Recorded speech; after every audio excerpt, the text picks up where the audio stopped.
I'm not going to say a single word about the Tennessee Titans record against the Indianapolis Colts because I was a punter, and there's no reason for me to talk about that. With that being said, we did not punt much against the Tennessee Titans, so you probably have no clue who I am to begin. Look, I'm unstoppable. Forget your defense, nothing but an obstacle. Run it back, switch it up, call it audible. Serving up them Hail Marys till the game over with the showstopper. So hot, you gotta blow on it. I said I'll huff and I'll puff and I'll pass to my left while I'm looking to my right. Hit them right in the chest. It be looking like magic. Better give me the throne. I ain't talking about Patrick, but I rep my home. I'm never at the end of my zone. I'm bad to the bone. Eating up these pig skins like they chicharrones. And you a douche cabron. Mira, mira at the mirror on the wall. I'm the greatest of them all. They gon' put me in the hall. Your name is only written in a bathroom stall. Quit your stalling and make a play. My drive too long. Pop the clutch, I don't pump the brakes. I know what it takes to gain the muscle, get rugged. These butterfingers be fumbling. Squash a scrimmage and rub it in Robitussin. How I give them concussion. They seeing double, they rushing and pass the shovel. The dirt and rubble, I bury them under it. Stay in your huddle and get 10 yards back. Never turn your back. I'ma pull your flag. I go full contact. Out punch, out kick like a shotgun.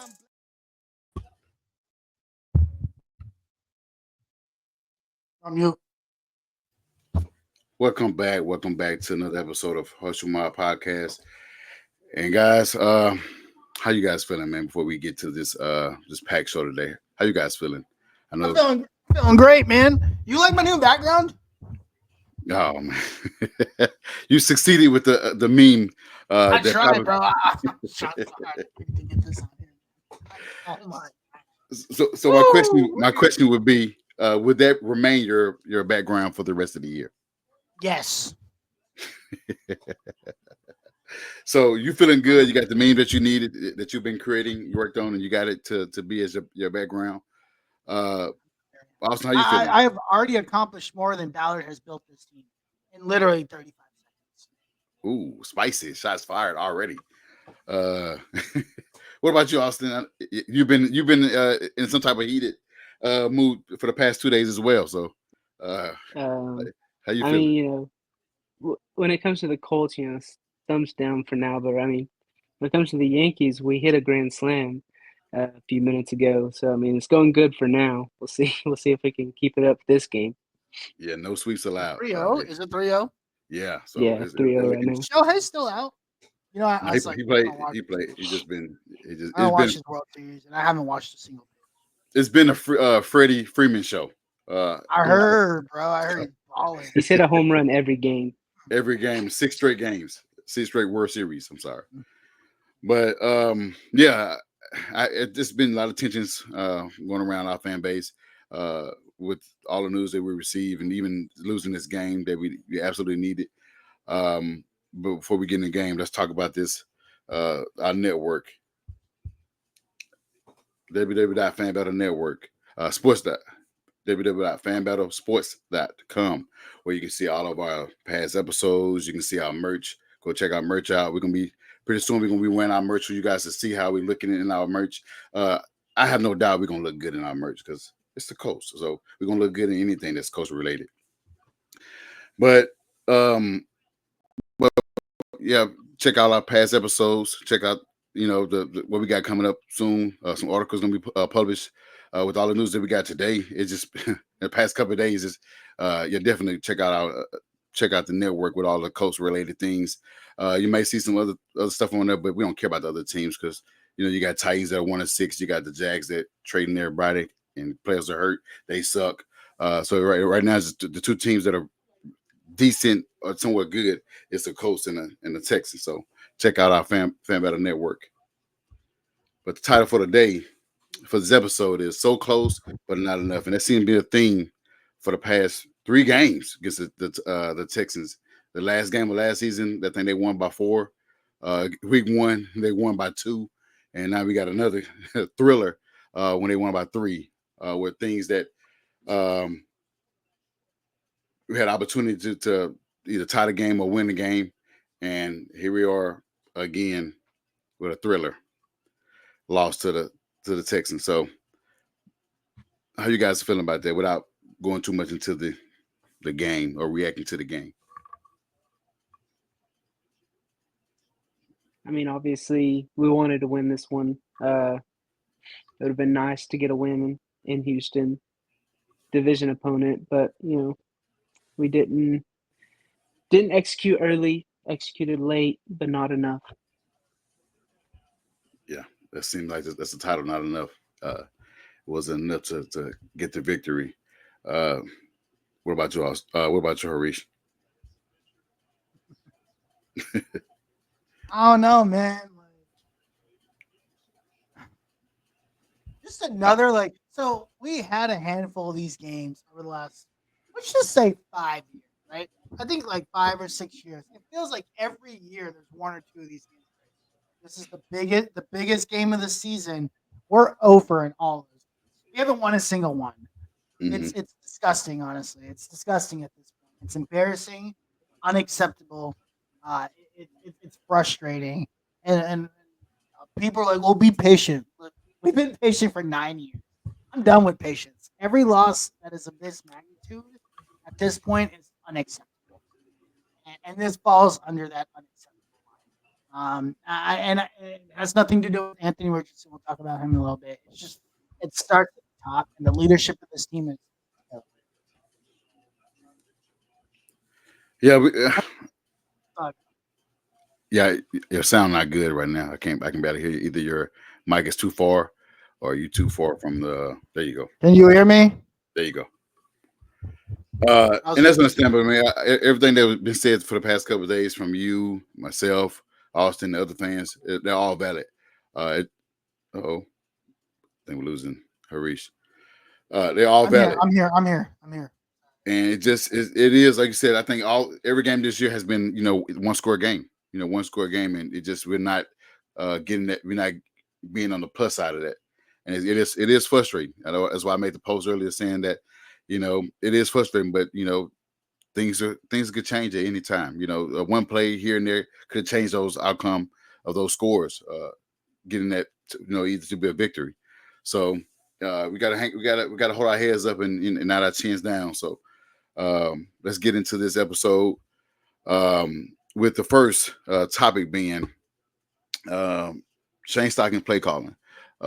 We know he can do a lot better, but on Sunday it seemed like he put his young quarterback, in a bad situation on the 10-yard line, and it was frustrating.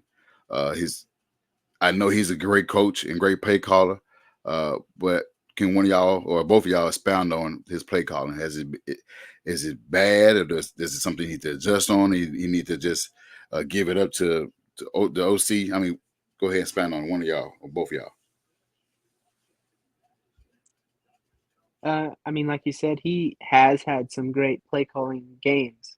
He has been a great coach some games, and then other games, like against the Texans, it's been pretty bad. I feel like there's been more bad this year than good play calling games by him, and it sucks because you know how good he can be, and like he's shown how good he can be, so it gets us hopeful that he is the guy. But then he comes out and has bad games. Like, I guess that's gonna happen, but I just wish it was more good than bad at this point. Yeah, I agree. What you got, Harish? I don't know if the play calling is bad. More so the sequencing of the play calling. Okay. So I think it was like 7 of the first 24 plays. And I get why they were called because quite frankly, the Texas secondary is really it's not right. And Anthony, if you hit 3 of those, you get 21 points. Because there were touchdowns open. He obviously hit the big one to Downs, right? And then he missed the one to Pierce. And then I think he missed another one. Goodson. But yeah, good. Yeah. There's a couple more in there. I think 80 Mitchell might have missed. Oh, he missed 80 Mitchell. to me, it's like the inability or maybe like the lack of want something to get AR in a rhythm before you start shots. It's the sequencing of it. Start the game off, get him some RPOs, make him comfortable, allow him to actually get into the rhythm of the game before you start chucking the ball. Right? The other thing is like even if like some of those like RPOs are like I don't know -2 yards, yeah, that's fine. I get that, but you're still allowing AR to throw the ball a little bit and get into a rhythm before you just start chucking them. I think that's the bigger problem to me. It's more the sequencing of the plays, not the plays themselves. Because there's definitely opportunities on all of these plays, but it's a matter of like finding the right sequencing. The script needs to change a little bit. Yeah, I agree. I agree. Like you said, I mean, I didn't know what the game plan. I didn't know the game plan. What would the game plan be? Because the first game it was more so we just deep passes down the field, which worked and kept us in a game against that team. Because the defense is not as great in the passing. They are decent against the run. But it seemed like this game here we wanted to throw a whole lot. We just going out just slinging and just everything was. I think he had maybe 15 passes in the first half, and I was like, that is not his game. That's not AR game to be passing it that many times and putting the ball in harm's way. And we also know he has the accuracy issue. So I feel like he could have mixed some of those runs in with the pass to keep the defense honest because they was waiting for him to throw the ball. It kept I think his name Eric Murray or Kenneth Murray. He kept deflecting passes from the tight end, the receivers.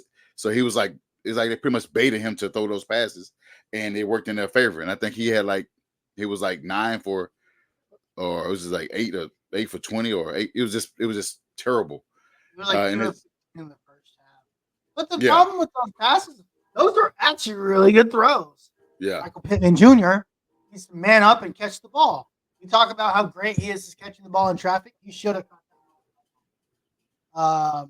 What was the other one? I think was it Ogletree or was it Mallory? Mallory had one that he should have held on to. Dropped that more than the other one. Mallory 100%.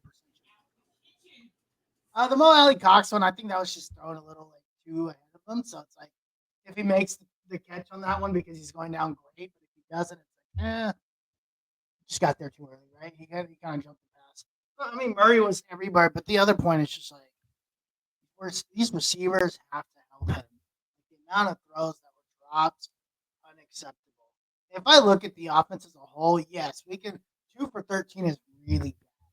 Your wide receivers dropping 6 passes in the first half is atrocious.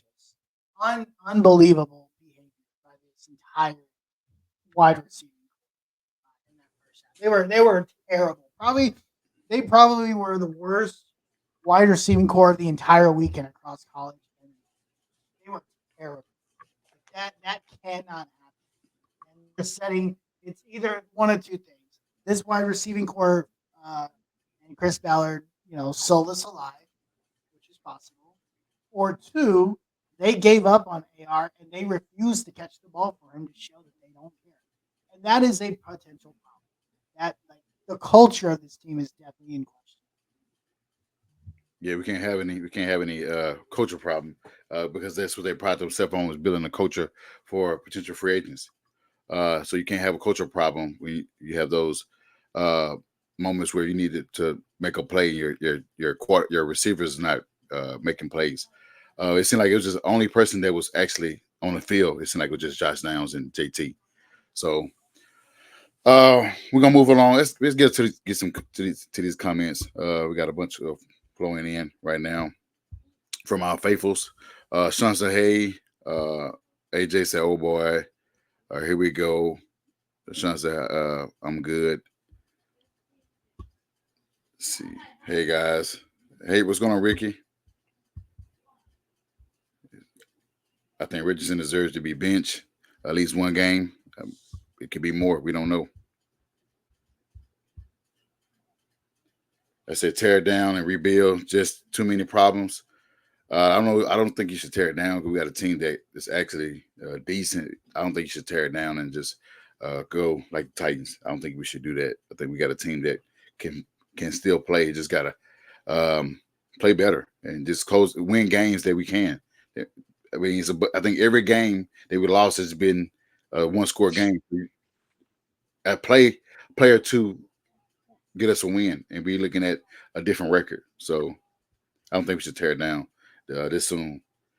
It's too advanced for I don't know, too advanced for Richardson, and needs more running. Offensive line was built for a run. Okay. Anything else on this play calling? We touched on that. We're good on whether it's good or bad.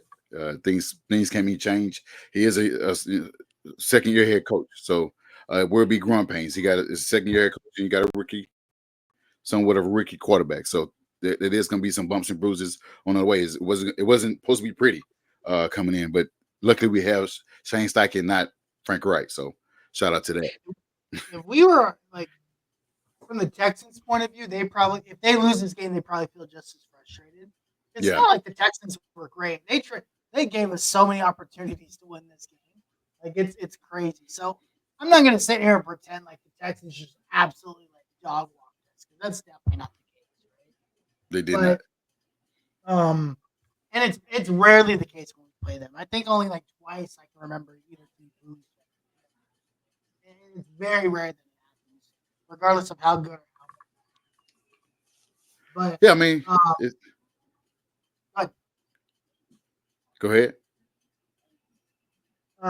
I think like to this point, it's like, is the offense too advanced for Anthony Richardson? It's actually a really good question. And then if that's the case, it goes back to what does development mean to this coaching staff?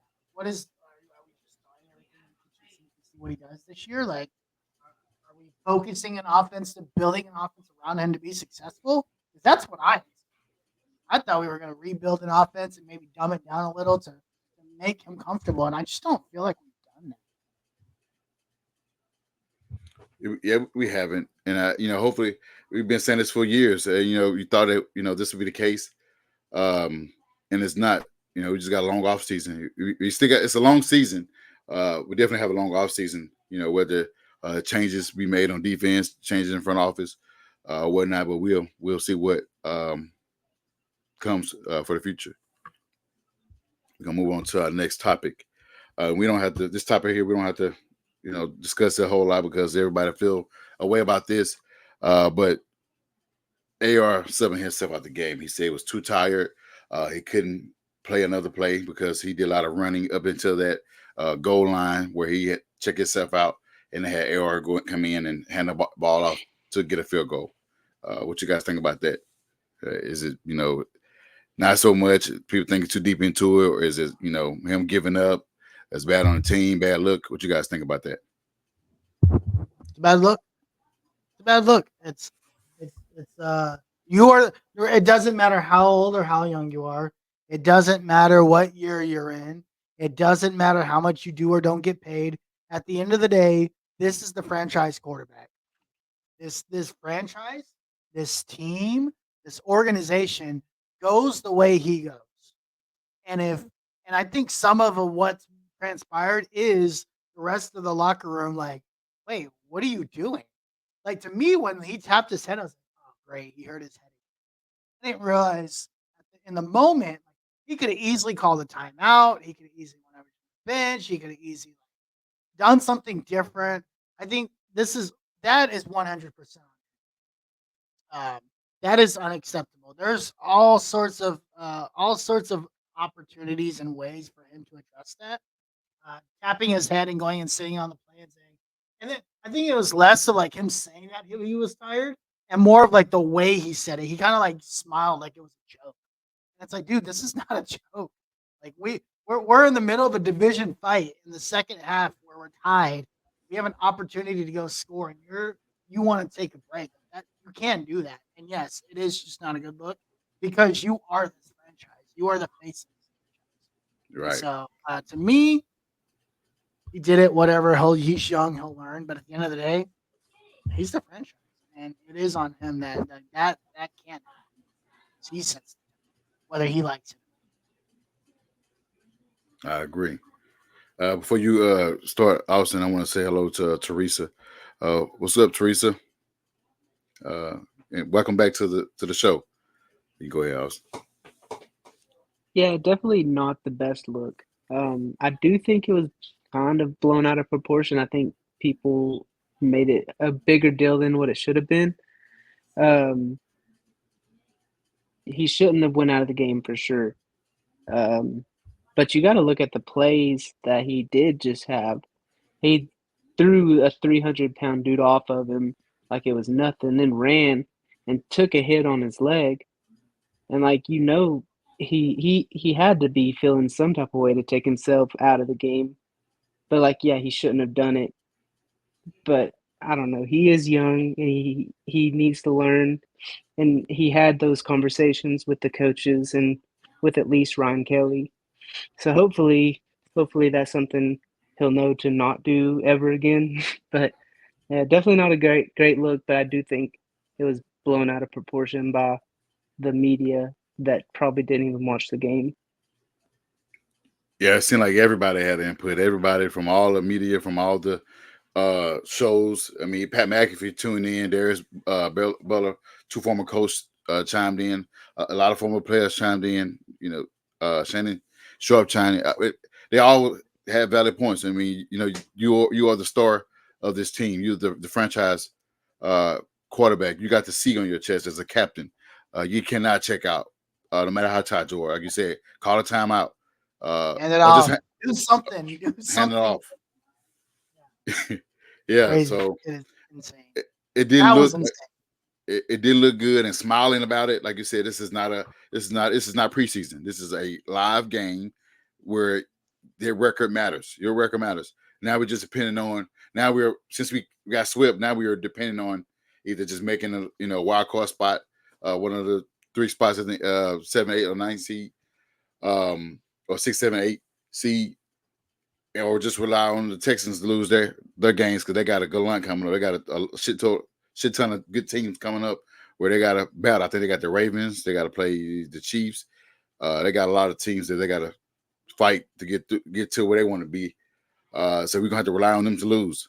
So that's going to be a challenge for them. But we got our own challenge ahead of us because we didn't win that game. So maybe he'll learn Here we from go it. again, hoping other teams do stuff because we can't take care of our business. And Yeah. it's like the story of our lives. I really don't think they had much of a choice. We'll get into that in a second. Matter of fact, we can get into it right now. Don't get me started, Sean. I'm ready. I got my essay ready and ready to go. We can get into it right now, son. Anthony Richardson bench, and now Flacco gets to start week 9 Sunday Night Football against the Vikings. I don't know if it's deserving. I don't know if it's punishment from what he did, subbing himself out. But how do you guys feel about Flacco starting, and if it's a long term or not?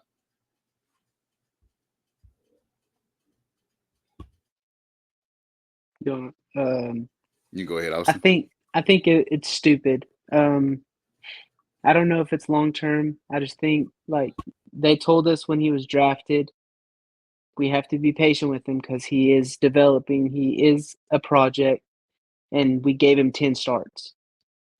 That's not being patient in any sense of the word. Like, how can they tell us one thing and then do the complete opposite? And then I just feel like if they're going to do that, then everybody needs to be fired. Like, even Steichen, he needs to be out if we're done with AR. Because they told us that he's coming in to coach AR. So if AR is a failure, then he's a failure too. It just doesn't make any sense to me. Whether it is short term or long term, it could destroy his confidence. It might motivate him, but you never know. It could go one of two ways.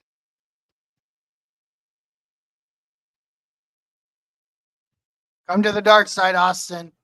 Join us and rejoicing in the firing of this terrible GM who has no idea what he's doing. I think Austin probably just been indifferent. I don't think he really had a like a full. I don't think he really just like, hey, get rid of him. But I think now he kind of sees the bigger picture that Ballard is not building this team for long term success. He's building a team to save more money, to just re-sign the same guys that he drafted. And nothing wrong with that. Nothing wrong with that. It's just that he's not putting the team over the top to get that edge in the division. We just enough to we are a team built just enough to get a key win here and there. We're just not a team that's going to get to beat Texans consistently, or to beat teams like the Chiefs. We can beat the Chiefs no matter who we got, but beat the Ravens who are stacked. Beat other good teams. I mean, we just gotta get over the hump. But I think he just don't really care. I don't think he care, and it feels that way. And I think his after that comment he made about not signing the cornerback, he's like, if it give me fire, it give me fire. I think he checked out. I think he checked out early. And he's just hoping on. Like you said, his season started, or his GM started when he drafted AR, and now AR's on the bench. So we don't know what's going to happen after that. We don't know if it's long term. We don't know if it's going to be just one game. Maybe it's one game punishment. But we'll see. That's why I say they're trying to save his ass. He done saving his ass. And that's ain't no ways he can't save his ass in both that one. Anthony Richardson was saving his ass. He's done. When he tapped out, they should have benched him then. He's the captain. Yeah.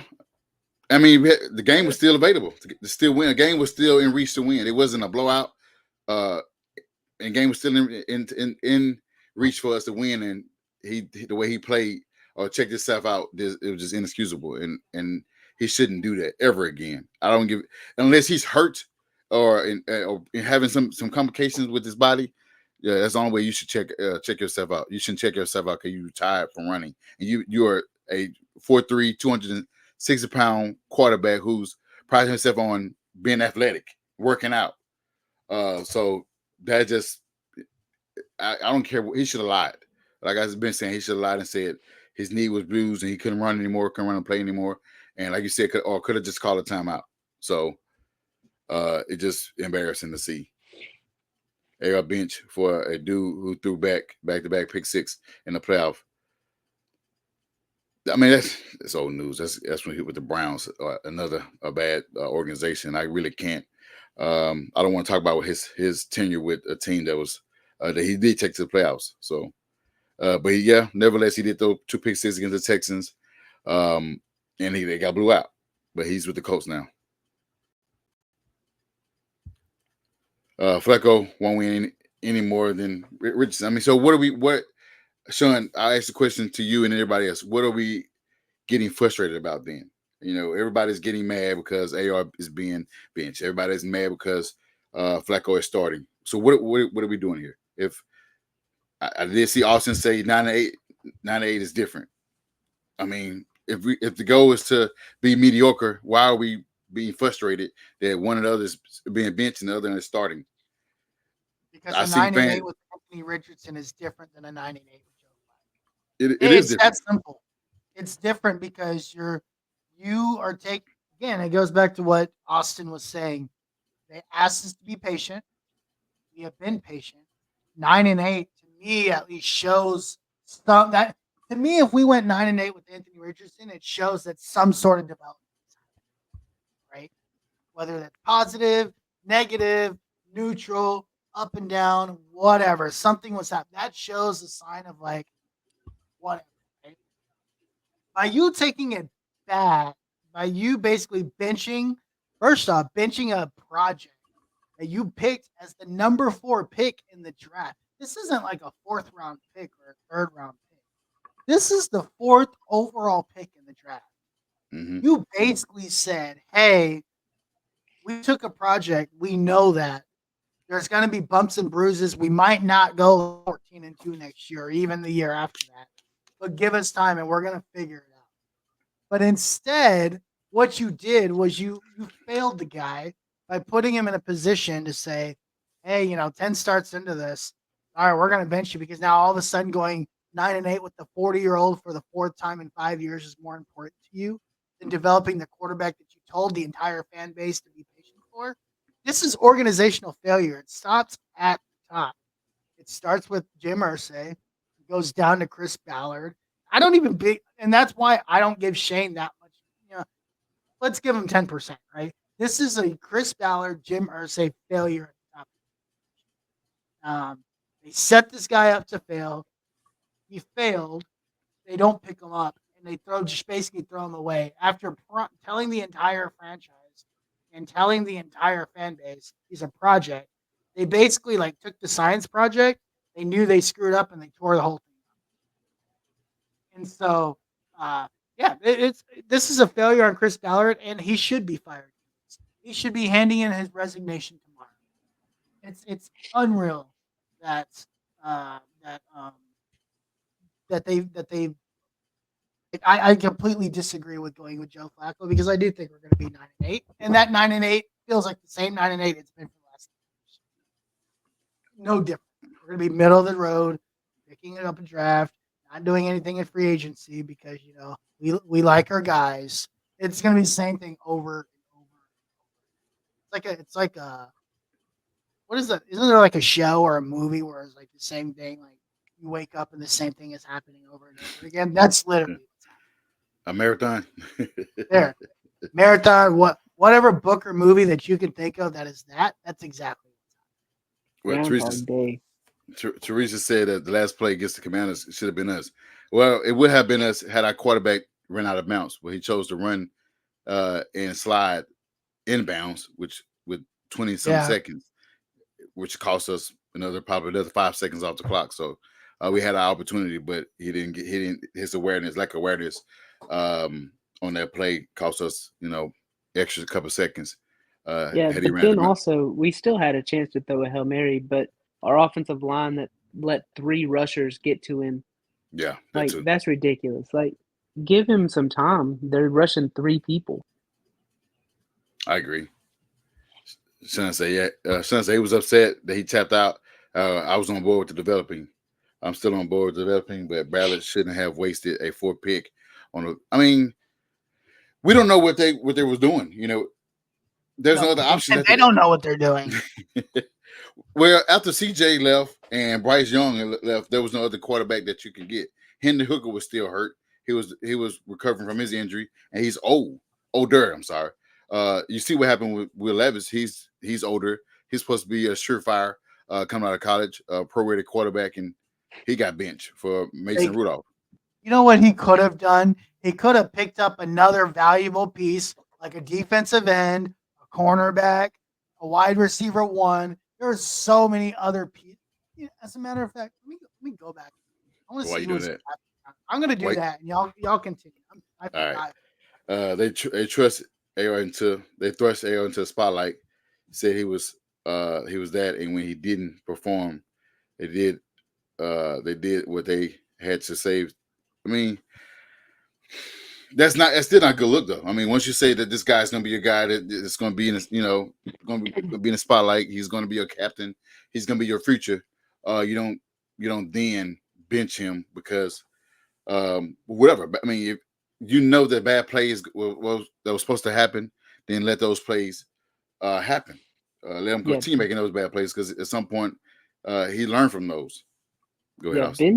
Benching AR doesn't save Chris Ballard. Benching AR should make Chris Ballard fired. Yes. 100%. Chris Ballard should be handing in his pink slip tonight as AR got benched. It does not save him whatsoever. Oh yeah, Sean. Now this has been my problem. I've been saying for a long time is that the whole team feel like it's developing because we're drafting guys, hoping these guys be greats, and it's not happening. I'm not saying that those guys, can't. It's just not happening right now. We're getting 5, 6, 7 rounders and saying, "Hey, we need you guys. We're going to sign you. We're going to draft you at a lower draft, and we're hoping you succeed. We're going to lowball you on your contract because they're not going to get 80, 90, 100 million contract. We're going to lowball you on your contract, and we're just hoping you become something one day.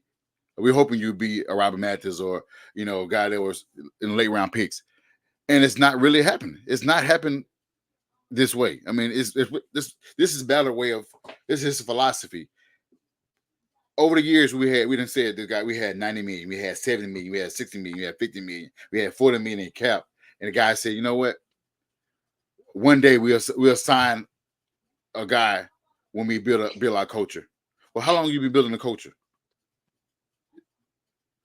You got the court. It takes at least 10 years to build a culture. You got Clearly.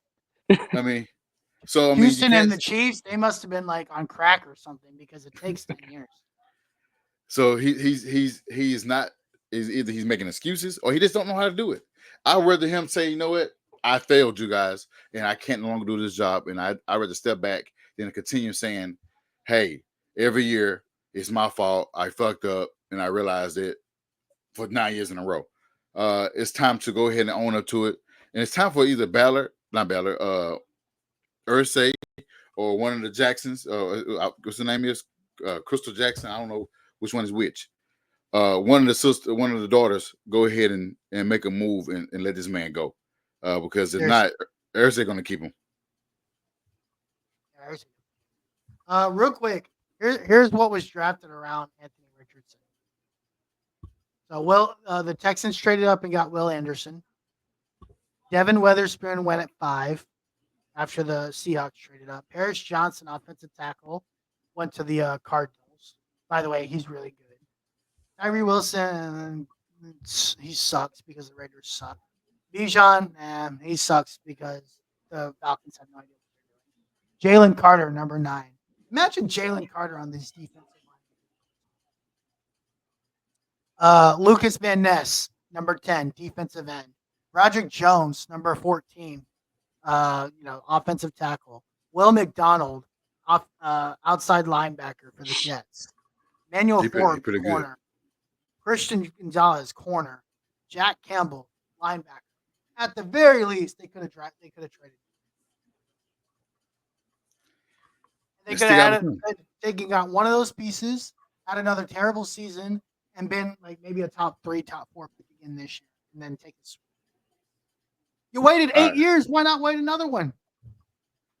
I mean, I know we make fun of this team, but that's what the Titans are doing. They realize that their quarterback is bad. They got a team they already built through the draft, with draft and free agency. They spend a lot of money. I think maybe the quarterback is their main issue right now. If they can get I'm not saying they're tanking, but they're ass. They 1-6. They can get a quarterback that they want. Cam Ward. They can go get Mero. They can go get Ewers. They can go get Shador Sanders. But guess what? This is Rand Carthon's second year. Yeah, but I'm saying they've been bad twice. Huh? Casario did it in 3 years. He did. 9 years. We're still talking about the same 4 positions. We don't have a number 1 end. We don't have a number 1 wide receiver. We don't have a number 1 defensive end. We don't have a number 1 corner, and we don't have a quarterback. 9 years. Well, we're just wasting money and boredom. That's what we're doing. We're being bored. Like this team is stuck in mediocrity because the front office is terrible. And there's nothing anybody can tell me to convince me anything different. I agree. This is just terrible front office. Chris Ballard, he's terrible. One of the worst GMs in Colts history. Run got to come in. It's more Ballard for me. If you're talking about the justification of the picks, it's okay to say based on where we were. I didn't like the quarterback available. I'd rather build my roster and try my luck next time. But instead, he took them and endorsed them. Is it endorsed them? Endorsed them. The majority of the fan rode with it. Yeah. But that's the thing. Chris Ballard loved Anthony Richardson. Remember when he had his post-draft press conference? He's like, I've been an Anthony Richardson for 2 years. Like he loved Anthony Richardson, and I don't understand why. Like obviously, I wanted CJ Stroud because I know what I'm talking about. But he wanted Anthony. He raved. He was like, "Oh man, we saw this kid in some spring camp," and I was like, when he mentioned him, I was like, "Dude, Anthony Richardson barely played last season. What do you mean you've known this guy for 2 years? He's an athletic freak. He's an alien. His RAS score was like 9 million. One of the best RAS scores of all time. It's crazy. Like that's how Chris Ballard drafts his players on the stupid RAS score. I wish we mix it and get rid of it. It's literally the dumbest score that ever exists. I agree. Quickly, let's talk about JT on Sunday. Reach 5K rushing yards as a Colt. Quickly, I can touch on that, and we can move on to the next topic before we get up out of here. Next couple topics before we get out of here. I mean, JT was one of the only bright spots on our offense. He looked really good coming back from his ankle injury, and it's awesome that he made it to 5K career rushing yards. So. What you got, Reese? Awesome, love it, awesome. Thank you, JT, for making my Sunday not the worst Sunday in the world. Thank you so much. Thank you for earning your contract. Thank you for being the bright spot on this offense. Thank you for signing your contract and not disappearing. We really appreciate it. Definitely needed a running game because with Sermon and Goodson running, it hasn't been so pretty for the past couple of weeks. So glad to have him in the lineup and being, like you said, useful in earning his contract. Josh Downs, big game. He had a lot of those big games for the past 2 seasons. And yesterday was one of them. On Sunday was one of them. It seemed like he's continuing to make plays with his quarterback. Him and AR does have that chemistry, and he is showing those two, or like Andrew Luck and T.Y. Hilton. He's making these plays, especially on that 69-yard pass, catching and run to the end zone where nobody was catching him. I don't even think anybody was guarding him because it seemed like he was just wide open for just number grass. So quickly on that too, you guys can talk about that and we can move on to the next topic. Yeah, Josh Downs is a dog. That he just is. He's good. AR or Joe Flacco, Josh Downs is gonna be there. He's gonna be open. He has great hands. That one catch that should have been his second touchdown was a crazy catch. I was like, my mouth dropped when he caught that. I was like, we needed that, and he made that play. They totally gypped him on that, man. That's crazy. That was such a good catch. But even from Anthony Richardson, that was a decent throw. It wasn't great, but it was decent. But it was an unreal catch. But Josh Downs is so good, man. He's another one of those guys. When we drafted him, I was like, man, that guy's gonna be good. And I, it's probably one of 4 picks in the last 9 years that Chris Ballard has made that I'm like, man, that's an awesome pick. There's only a handful of them he had. Big Q ended up being really good, although he's struggling right now. I don't know what his deal is. Josh Downs was one. Jonathan Taylor was one. There's one somewhere, and I don't know, probably somewhere that. Oh, Bobby Okereke was one I really liked, and then he's like, yeah, you know what? I hate tackling. Let's go get somebody else. So that's that. Yeah, it's he's awesome. Josh Downs is great, and I hope we don't do anything stupid to ruin him. I agree. Real quick, should Indy trade for a legit tight end or just roll with the guys we have? I don't care. It doesn't make a difference to me anymore. I hope we don't do anything. I hope we lose every other game so we can get the stupid GM out of here, bro. Honestly, I'm so sick of Chris Ballard. I don't want to see a postseason press conference with him unless it's somebody saying that he's getting fired. I'm so sick of this regime. I'm with you. I am sick of him as well. So there's nothing we can do about it until the big guy upstairs decide he's ready to get rid of him. Such a waste to even have these conversations because we know nothing's going to happen. Yeah, it's just pretty much wasted of air time. We should, but we won't, so it doesn't matter. Right. We should trade for a tight end or a corner, but we're not going to.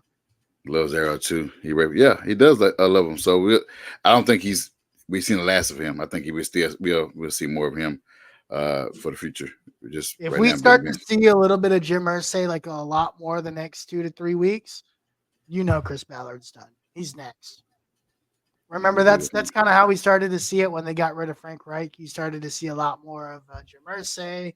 Started at press conferences. He posted videos on Twitter, and then Frank Reich was back. So if we start to see a little bit more of Jim Irsay over the next couple weeks, start to get ready for your confetti. Get ready with your balloons. The 9-year torture will be over because that means Chris Ballard is about to get fired. We got to come in for Brent. I need a franchise quarterback in this league to be successful and to get over the hump. Only way to get AR to a point is to let him play. Dude's still young and raw.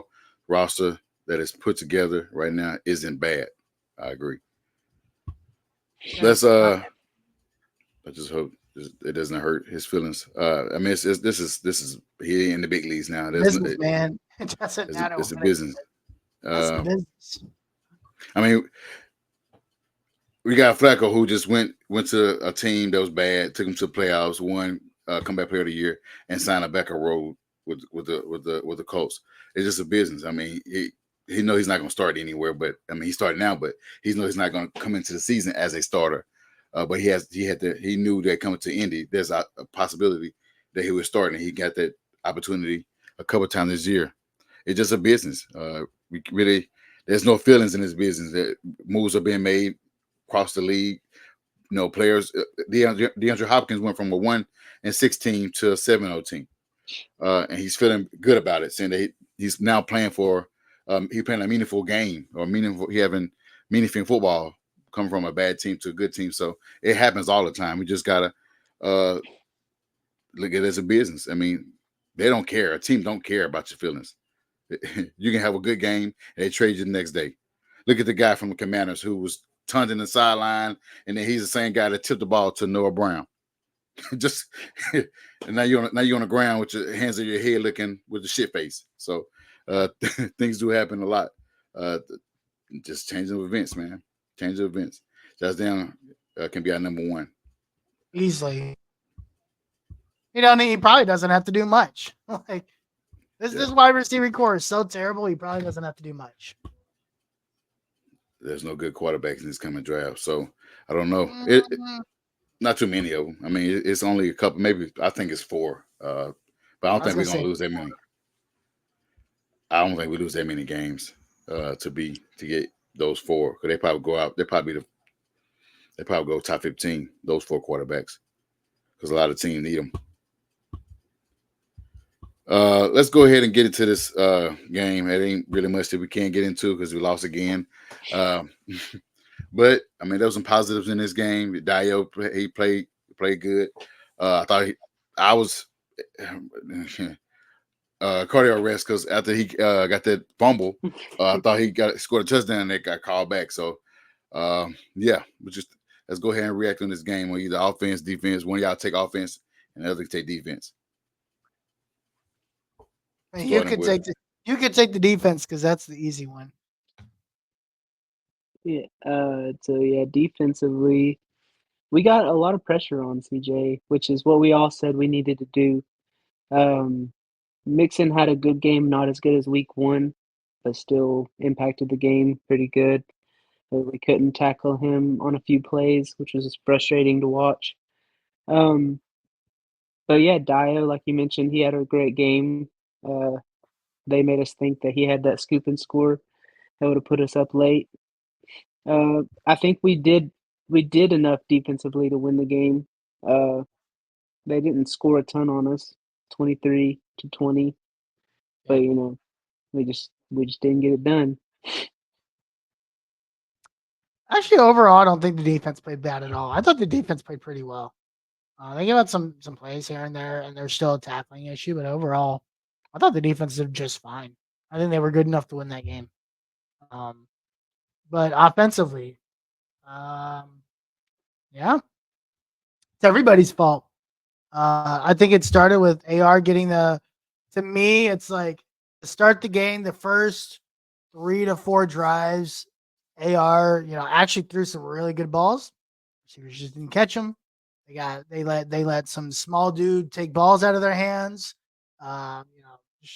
Drops. Like various amounts of things happen. You could definitely point that towards his like 10% completion percentage or whatever ridiculous number it was, right? Secondarily, I think Shane Steichen failed Anthony Richardson, and I think he continues his play calling this season. It just is not good. He's not putting Anthony Richardson in a place to succeed. And last year, one of the things we talked a lot about Shane Steichen was like, man, he really puts his guys in a really good place to succeed. And he's not doing that this year. I don't know what it is. I don't know if he doesn't trust Anthony Richardson. I don't know if he resents Anthony Richardson being his quarterback. I don't know if it's like, I don't know what it is, but it's like he just doesn't trust the guy. Because if you look at the way he calls plays with Joe Flacco versus the way he calls plays with Anthony Richardson, it's two completely different. It's more fluid. Yeah. It's fluid. There's 3-level throws, there's level concepts, there's concepts of in and outs, like there's RPO. It's all over the place, right? But with Anthony, it's like, hey man, 9 route. Everybody's a 9 route merchant. Let him throw it out there. And if he gets it to you, awesome. Everybody will be excited.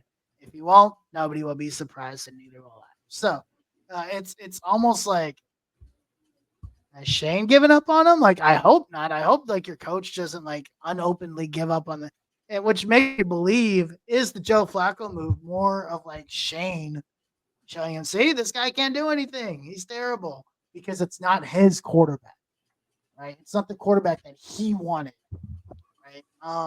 But at the same time, and he's a second-year head coach, so you can sneak by with that because he went 9-8 last year. You can sneak by and go, well, quarterback sucks. Can't stay healthy. I need my guy now. So I think there might be a little bit of that. I don't think the offensive line overall, they ran block really well. I thought the first half they blocked pretty well for him because he had some open pockets. In the second half, it just kind of blew up. Like, to me, it felt like the Texans adjusted and we didn't. And on both sides of the ball. And it was, we were still able to stay in the game somehow because the Texans just I honestly think the Texans were going to blow us out by 30 points the way that we were playing. And they just did some boneheaded things that kept us in that game, frankly, including us having an opportunity even at the end after everything that happened to win that game. We still had a chance to win that game. And so, yeah, I think it's a failure across the entire offense. I think AR is to blame. Everybody but Jonathan Taylor and Josh Downs was good on that offense on Sunday, or was bad on that offense. Michael Pittman Jr., are you here? Hello? Is the farm open? Hello, Michael Pittman Jr., you there? Hello? $25 million a year? Like, another game. Awesome. He caught a game-deciding catch for a first down against a 1-6 team. Awesome. What a guy. What a guy. Still can't find him. Terrible. Josh was so mad he left. Well, hey, we'll see what else we got. Well, it's just us now. We're gonna have a real party now, Austin. All right. Let's get some of these comments in here because I don't know where Josh went. Teresa says, I wanted to choke AR when he threw that interception at the end of the second quarter. What are your thoughts on that interception there? Just kind of what were you thinking when that happened? I just didn't know why we didn't just go into halftime. Yeah. Yeah. We were so far backed up. There was no point in trying to take it down the field and risk what happened. Yeah. Running around the building, the AR wasn't the guy. I don't hear that because I haven't heard that either. Yeah, they said on draft day, they said AR was the guy, period. Remember, Chris Ballard sat up there and said, I wanted this guy for 2 years. He's a freak of nature. RAS score of 9 million, through the roof, the best RAS score ever. Remember that press conference? I do. Yeah, I do too. Yeah, if you guys don't have anything to say on that, we can go ahead and get into our prediction on our next game. Colts versus the Vikings, Sunday Night Football. What are your predictions? We got Flacco. We got a new quarterback starting. We could see a different offense. We are facing a good defense in the Vikings, led by a multitude of guys, even our veteran cornerback that we had 2 years ago in Gilly Lock. So What are your predictions with this? And either bowl prediction, score predictions. Go ahead, Austin. Yeah, so I don't think the Vikings' pass defense has been great. And I think with Joe Flacco, he'll be able to have a pretty decent game as long as our offensive line can block for him. I think if we can contain Justin Jefferson to just not let him beat us alone, I think we can win this game. I had this as a win with AR, and I still have it as a win with Joe Flacco. I just didn't. I know the Vikings started off hot, but I think they've cooled down a little bit. So I'm thinking we win this one 27-24. Okay, not bad. What you got, Harish? My bold prediction is A.D. Mitchell finally gets his first touchdown catch this week. That's my bold prediction. He should have had one against Gilly Lock. Against on Gilly Lock, he's going to dust him with his route running. His percentage open per route is going to be something stupid. He might get two, but I think he's going to get his first touchdown. I don't know if we win this game because as much as I don't think the Vikings are that good, as weird as that sounds. Yeah. I think I don't know if I was gonna say I don't know if our receivers have played a wide receiving core like this, but they have, and they shut him down completely. But I'm very curious of the secondary versus the GOAT, Sam Darnold, and this wide receiving core. I'm very excited to watch Sam Darnold in prime time because you guys know how much I love Sam Darnold. Well, let's go ahead and get that out of the way. He hasn't been good on prime time.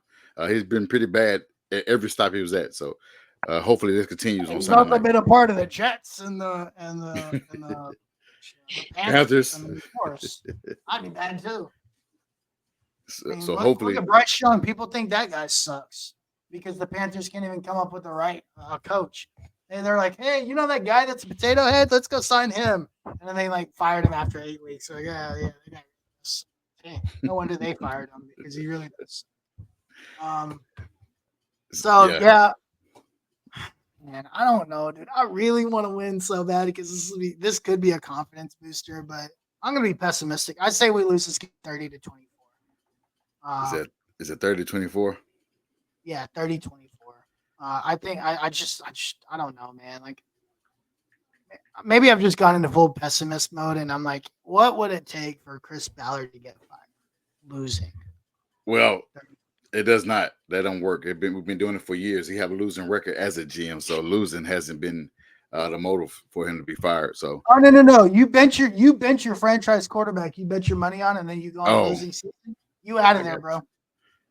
I got you. It doesn't matter what I think anymore. That's if he doesn't get fired and they go 9-8 or 8-9 or something crazy like that, and he doesn't get fired, this franchise is a joke. But it's at 31 with the Browns, with one of the worst organizations in the league. Yeah, I'll take the Vikings 30-24. 30-24, man. That is I don't know.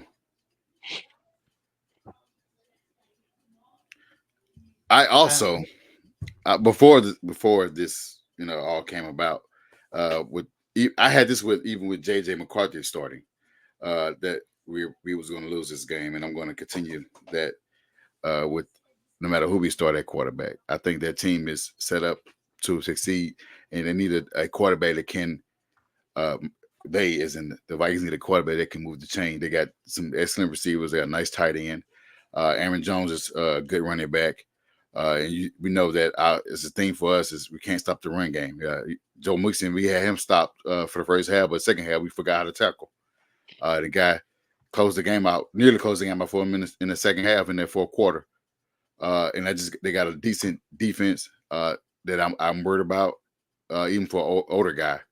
I just got us losing 27-20. I got the Vikings winning 27-20. I don't think this game would be a confidence booster for us after benching our quarterback. I think the team's just kind of. I'm not saying they checking out and they're done. I just think that a lot of players going to be thinking about this, like what the fuck. And so I don't know what's gonna, how they respond to that is yet to be seen. Maybe they do that. They respond to that on Sunday night on a primetime game. Maybe they all go out, go to Minnesota, and play for their young quarterback and play for the quarterback that's starting. I don't know. I hope I am wrong, but I got us losing 27-20. So I mean, it's and we got some string of games that's coming up. I think we got the Jets coming up. I think after that, I mean, they're a bad team, but they're looking for something to turn around on. Turn their season around.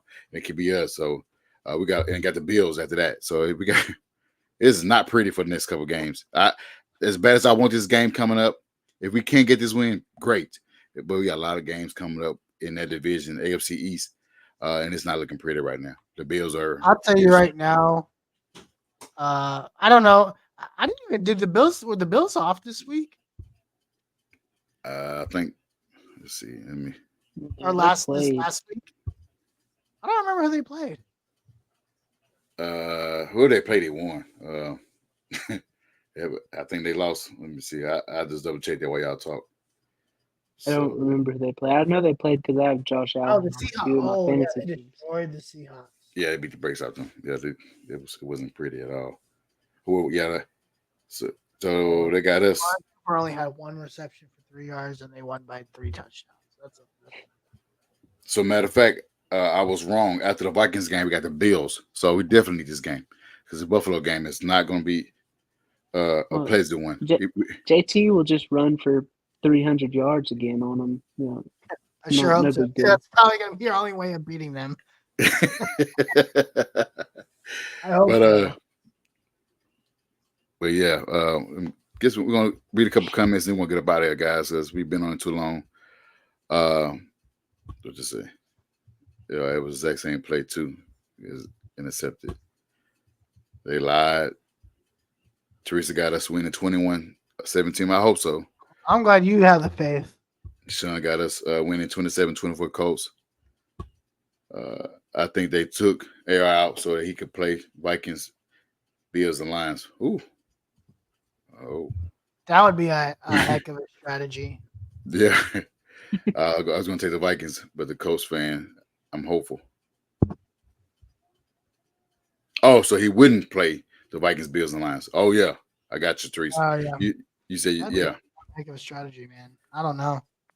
Yeah, taking him out against that stretch against the Vikings, Bills, Lions. Oh yeah, because those teams, we see what the Lions can do. For the past couple of weeks, they beat the brakes out the Cowboys, and you know what they did. We're not winning that game. Yeah, so they beat the brakes off the Titans. Let's not forget that. They might beat us like 34-10. We're not winning. We're not winning that game. Yeah. But yeah, anything else on our predictions, both predictions before we get up out of here? And just so tell everybody y'all socials where we can find y'all other than here next week. Yeah, you can find me on Twitter at CookieAustin2. Also, shout out to Matt Gay. He's been playing pretty well after starting the season off rough. Got to give him a shout out. We hated on him a little bit, but he's picked it up. Is it because they keep signing the same guy every day? Because that guy keeps signing the guy. I'm tired of seeing that message that he keeps getting signed and released. So I don't know if that's happening. But yeah, shout out to him, Matt Gay, for performing like he should. What about you? Yeah, you can find me at the Uncle Gandhi. Just find me on there. That's where I'm at. What about on Thursdays, man? What about, Yeah, you can find me on Thursdays. My boy Tim Wayne on Longhorn Fan Battle podcast.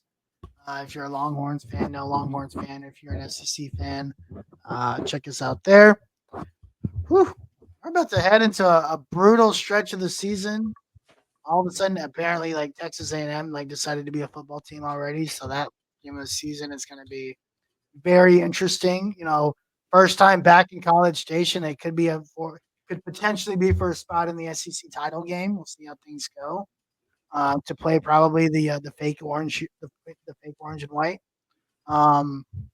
So we'll see how things go, man. I mean, it's this. all I heard for like the first half of the season was, "Oh, look at your SEC schedule." Now I'm looking at it and I'm about to cry because we have to go to Arkansas, we have to go to Texas A&M, and then we got to play Florida in hopes to like win and then Kentucky. So it's like we got 4 games left, and Kentucky all 4 of those sucks. games like don't seem like pleasant to fun to play. So so much for saying that the schedule was easy, but yeah, join us Thursday nights.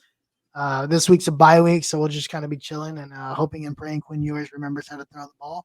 And hopefully Chris Ballard doesn't come to the stadium and take him out of the game too. That'd be nice. So find us Thursday nights, 8:30 p.m. Central. How crazy would that be? A&M and Texas playing the SEC championship game. Even though I know you. Yeah, I mean that'd be nuts, especially because we basically play in back-to-back weeks, right? That would make this season even crazier because we would play Texas, we play A&M again, right? Back-to-back weeks. And then you get maybe a week break if you lose that game. You don't get a break actually if you lose that game. The very next week you host your first playoff game. Dude, I told you guys this is going to be the best college football season of all time, and it is living up to the hype. It's crazy. This season has been a lot of fun. It's been a nice, wild season. Brendan said, "Coach by 3." Old man Joe going for 300 and down to 100 plus. Man, I want your confidence, Brenton. And Teresa, always great show, guys. Always my pleasure. Thank you, Teresa. Thank you, Sean, and the rest of the comments. So before we get out, let me go ahead and get my social. You can find me other than here. You can find me on Twitter at Who Is Josh Senior. You can find us on Twitter at Horseshoe_mob. Let me go ahead and have that banner so y'all can see it. I don't have it there. You can find us on Twitter at Horseshoe_mob. Same as Instagram. Follow us on Facebook, and you can subscribe to our channel on YouTube. We run a promotion right now up until what is it? December 17th. December 17th, run a promotion where you can just follow our YouTube, subscribe to our YouTube, screenshot that, share it to us, and also share the promotion or retweet it wherever you located at, and as your entry. And on the 17th of December, we're going to announce that winner, and then we'll let you know the details of that information. So subscribe to our channel, check out the promotion. We're going to keep retweeting and keep pushing out, and just tell everybody about it. Other than that, before we go, we haven't heard much of Sam lately because she's been busy. Doing God's know what, but outside her being business, she always gonna love Jalen Ramsey, and who got a better team than Jacksonville. So we can get up out of here, guys. That's so true. Oh man, the Jags.